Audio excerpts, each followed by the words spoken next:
கல்யாணம் ஆன பையன் இன்னொரு ஒய்ஃப் கூட தான் இருக்கான், குழந்தைங்களோட தான் இருக்கான். அவன் கூட எப்படி நீ லவ் பண்ணி 5 நாள்ல எப்படி நீ வீட்டுக்கு வருவ? எப்படி நீ ஒண்ணா இருப்ப?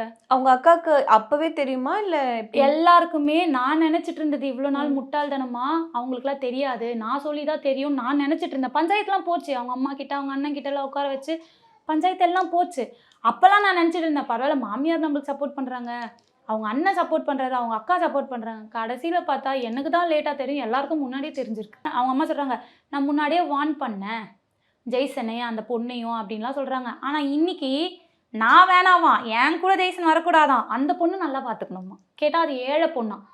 இதோட இப்போ இதுக்கு முன்னாடி ஒரு இதுல சொல்லியிருப்பேன் 9வது ஆள் தான் ஜெய்சன். ஆனா வர வழியில தான் ஒரு இன்ஃபர்மேஷன் கண்டுச்சு ஜெய்சன் 10வது ஆளுன்னு. அந்த பொண்ணுக்கு. இவ பார்க்கறதெல்லாம் கல்யாணம் ஆன பசங்கள தான் பார்க்குறா. அது எப்படிதான் அந்த ஜென்மத்துல அவங்க அம்மா கிட்ட போய் சொல்லிட்டேன். எல்லார்கிட்டயும் சொல்லிட்டேன். 8 இயர்ஸ் லைஃப் நான் ரன் பண்ணியிருக்கேன். எனக்கு இப்படின்றதுக்குள்ள எனக்கு ஜெய்சனை பத்தி நல்லாவே தெரியும்.